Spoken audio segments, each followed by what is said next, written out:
Welcome back to another English lesson on American English with Brent 2.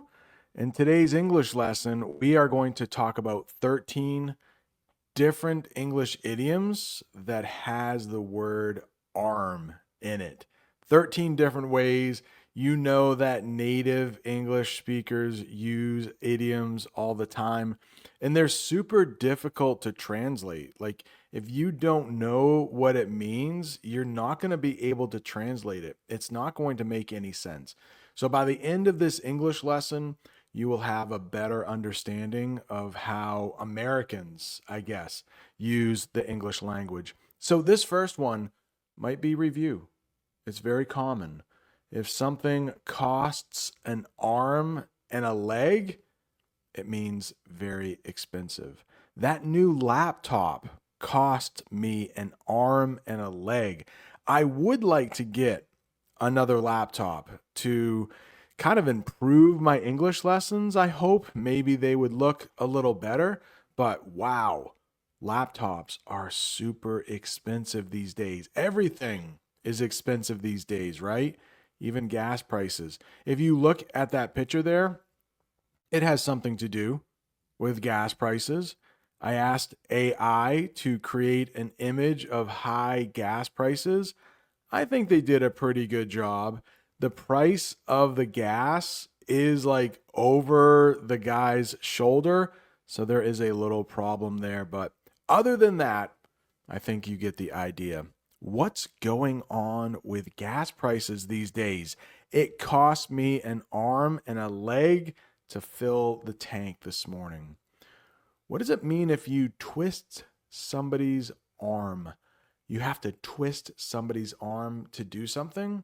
It means persuade. I just talked about that in an English lesson on my other channel about France cracking down on smoking in public places. But to persuade someone, it means you make them do something. So you persuade someone to do something they didn't want to do. So if you twist somebody's arm, you make them do something they didn't want to do. Hopefully, not in a mean way, but maybe you make them feel guilty or something. I didn't want to go out, but my friends twisted my arm. And next week, I'm going to be visiting India. Nobody had to twist my arm to visit India. I was very happy to visit the beautiful country. And if anybody watching is living in New Delhi, I will be in New Delhi. Leave a comment. Maybe we can meet up somewhere. What if somebody or a group of people is up in arms? It's not a good thing. It means people are very angry or upset. People are up in arms about the new parking rules. Look at these people. They are definitely up in arms. It looks like that blue car is being towed. You can clearly see there is a sign that says no parking. You really don't even have to understand English to know that sign says no parking, but people are super upset. They're up in arms. But what happens if you have to give your right arm for something? That means something, you want something very much. Man, right now, I'm so hungry. I would give up my right arm for a nice bowl of pasta, I think, or a nice big pizza, maybe, or a good taco. I would give up my right arm. I would give my right arm. What about this example sentence? I'd give my right arm for a week on the beach. Please let me know in the comments. Are you a beach person? Do you like hanging out at the beach? Would you like to be here for a week? Would you give your right arm to be at the beach for a week?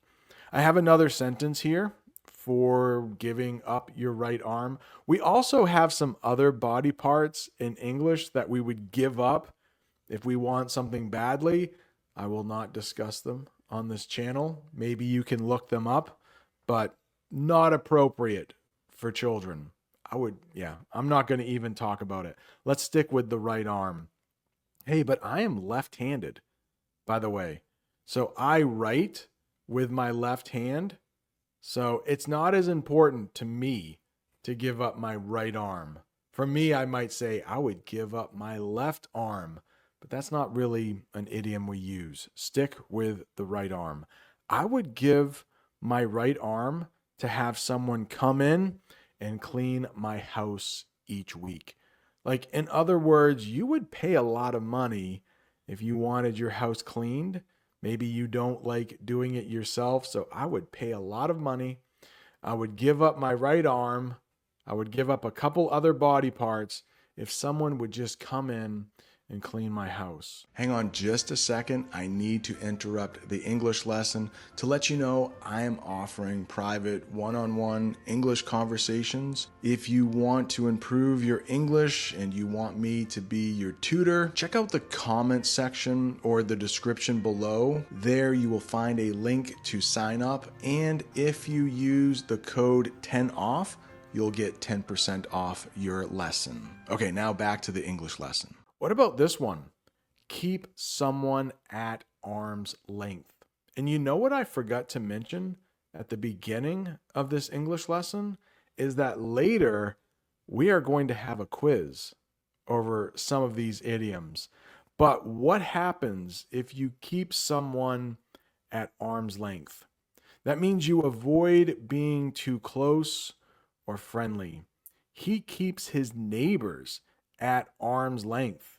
Yeah, this guy doesn't look exactly friendly, but maybe he doesn't want to have a close relationship with his neighbors. He keeps them at arm's length. And guess what? In my classroom with my students, I pretty much keep them at arm's length. I don't want to develop a relationship that is like too close with them. In the United States, there is a bit of a barrier between students and teachers. Like, it would be very inappropriate for me to invite a student to my house. I probably would actually get fired for that. So I need to keep my students at arm's length. I can't become too friendly with them. A little friendly is okay, but not too friendly. But when I do get my new students in my classroom in about 2 months, a little less than 2 months, I will welcome them with open arms. And that means happily and warmly accept someone. I will welcome them into my classroom with open arms. Here's a sentence using that idiom. They welcome the new family with open arms. We also have the English idiom, a shot in the arm. That means something that gives energy or encouragement. And in the picture, I do have a picture of an energy drink.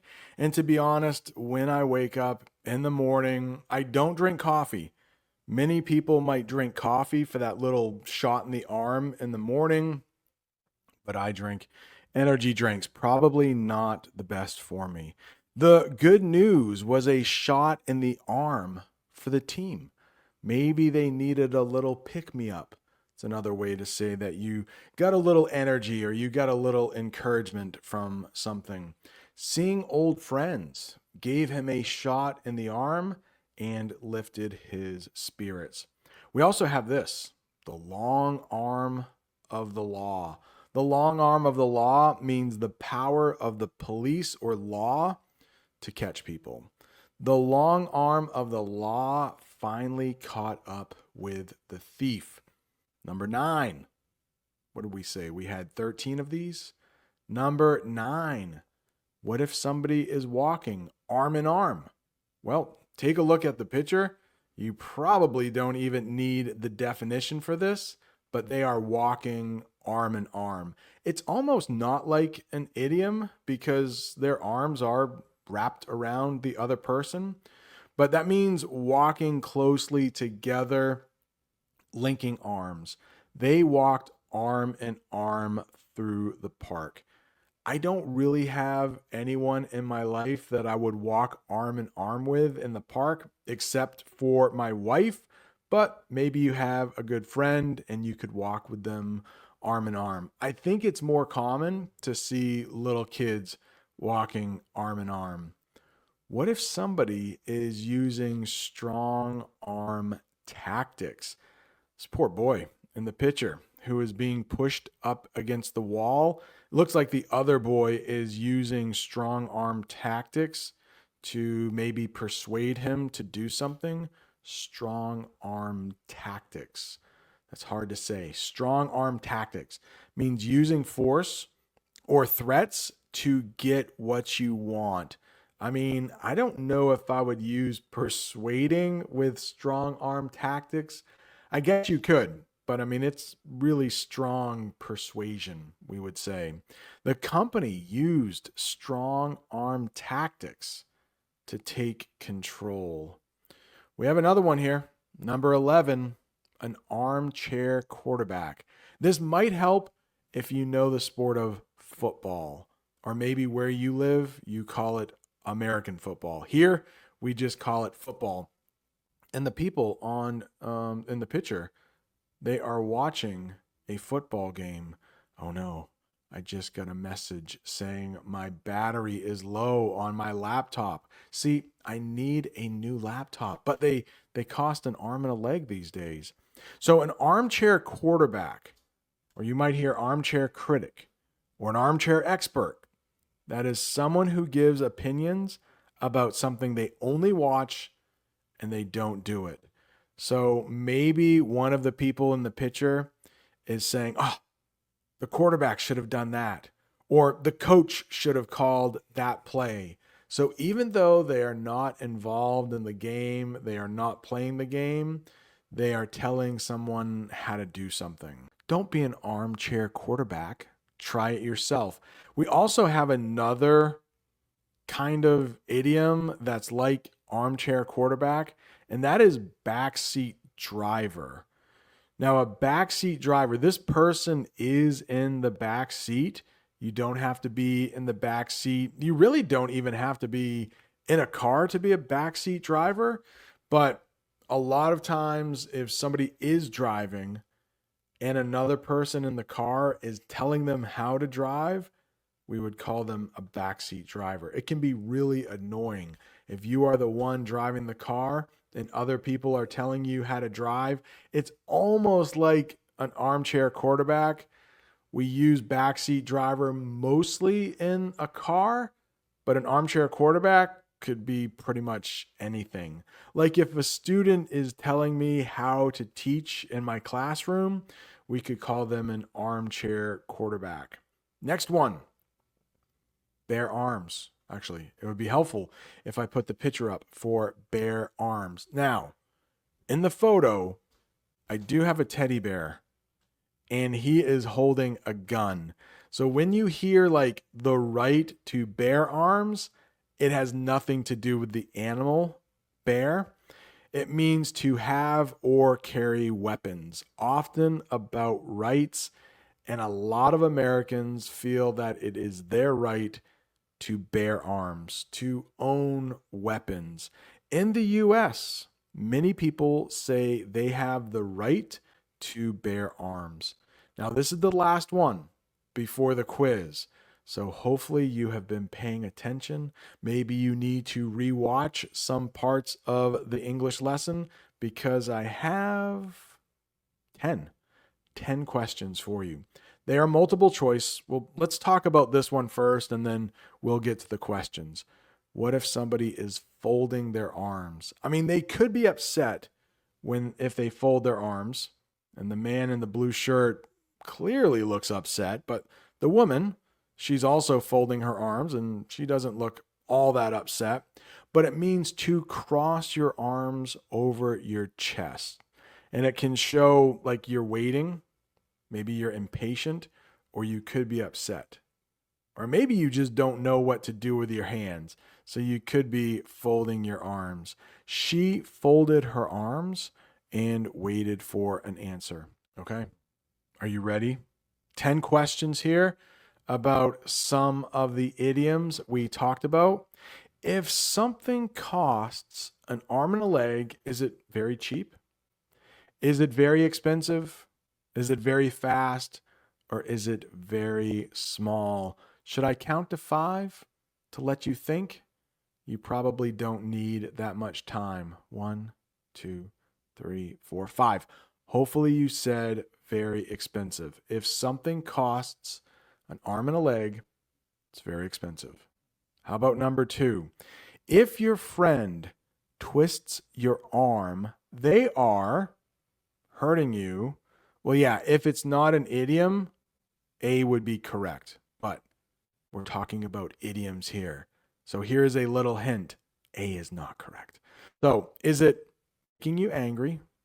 Is it pressuring you to do something? Or is it giving you a gift? Twisting your arm. 1, 2, 3, 4, 5. Hopefully you said C, pressuring you to do something. If you did, you're correct. If people are up in arms, they are happy and relaxed. They are very angry. They are very tired. They are very hungry. Only one of those answers is correct. 1, 2, 3, 4, 5. If someone is up in arms, they are B, very angry. What if you want to give your right arm for something? If you give your right arm for something, it means you are scared of it. You want it very much. You don't care about it. You already have it. 1, 2, 3, 4, 5. Hopefully you said B. Again, the answer is B. You want it very much. What if you keep someone at arm's length? To keep someone at arm's length means to hug them, to stay distant and not too close, to help them, or to visit them often. 1, 2, 3, 4, 5. And guess what? The answer again is B. What if someone is welcomed with open arms? They are ignored. They are asked to pay money. They are sent away, or they are greeted happily. Maybe we don't have B as the answer again. 1, 2, 3, 4, 5. They are greeted happily. If good news is a shot in the arm, it means it made someone sick. It gave someone energy or hope. It confused them, or it hurt them. A shot in the arm is 1, 2, 3, 4, 5. B. Very common answer here for B. It gave someone energy or hope. Now we're talking about the long arm of the law. This refers to the police or the law catching someone, a long street, a judge's handshake, or a government tax. 1, 2, 3, 4, 5. Pretty easy. It's A, right? The police catching someone. What about an armchair quarterback? Remember what an armchair quarterback is? Is it someone who fixes chairs? Sounds pretty good. Gives opinions without doing it themselves. Plays sports professionally, or sits quietly. 1, 2, 3, 4, 5. Yet again, we have the answer is B. Finally, if someone folds their arms, they cross their arms over their chest, they open a gift, they jump up and down, or they sing loudly. This one could be a little tricky. 1, 2, 3, 4, 5. If you said A, you are correct. And congratulations, you made it to the end of another English lesson. If you're looking for more English, right down there is an English lesson YouTube thinks you will like. Also, somewhere up there is the subscribe button if you haven't subscribed. Also, don't forget, This summer, I am offering one-on-one English conversations to help you improve your English. Thanks so much for watching. See you next time.